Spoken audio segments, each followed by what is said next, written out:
ইনশাআল্লাহ মনে রাখো যুবক, আগামী 1000 বছর পরে বাংলার মাটি যদি টিকে থাকে, 1000 বছর পরে এক বাচ্চা 4 বছরের 6 বছরের বাচ্চাগুলো পর্যন্ত ইনশাআল্লাহ শহীদ শরীফ ওসমান হাদি রহমতুল্লাহ আলাই আমার মাটির এই ইমানদার যুবককে স্মরণ করবে।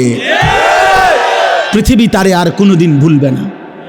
পৃথিবীর ইতিহাসে সোনার অক্ষরে এই নাম লেখা হয়ে গেছে। আর শাহজিমের গায়ে এই যুবকের নাম লেখা হয়ে গেছে। ওরে আর পৃথিবী কোনোদিন ভুলবে না। ও ইমানদার ছিল, ইমানদার। এই যুবক 5 ওয়াক্ত নামাজ পড়তো, প্রতিদিন ফজরের নামাজ পড়তো, ফজরের নামাজের জন্য বন্ধুদেরকে উঠাইতো, ফজরের নামাজের পরে ক্যাম্পেইন করত, প্রচারণা করত।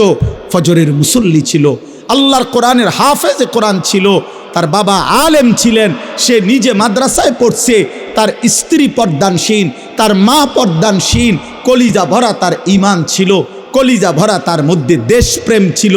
আর শাহজিমের মালিক আল্লাহ বলছে, ছেলেটা চাইছিল ঢাকার একটা আসনে 500টা ভোট। সে বলছিল এবার প্রথমবারের মতো আমি দাঁড়াইছি, যদি আমি 500 ভোট পাই তাইলেই আমার জন্য সৌভাগ্য, কারণ আমি প্রথম দাঁড়াইছি।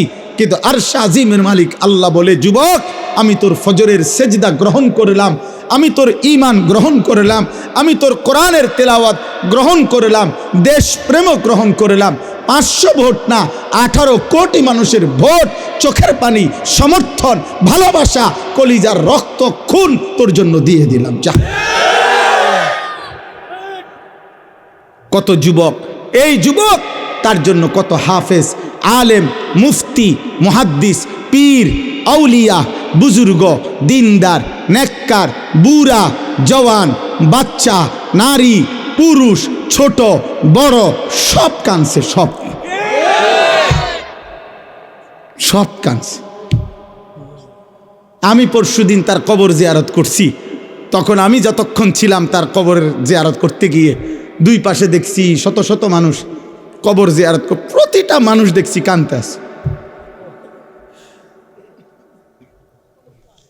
এই জন্য যুবক, মরলে এমন মরাই মইর, বাঁচলে এমন বাঁচাই বাইছ। বন খাইতে খাইতে মরে যাইও না, বেডি চাইতে চাইতে মরে যাইও না। ছি ছি ছি ছি বেটা, সুদের টাকা গুনতে গুনতে মরে গেছ বেটা, প্লাস্টিক কোথাকার বেটা।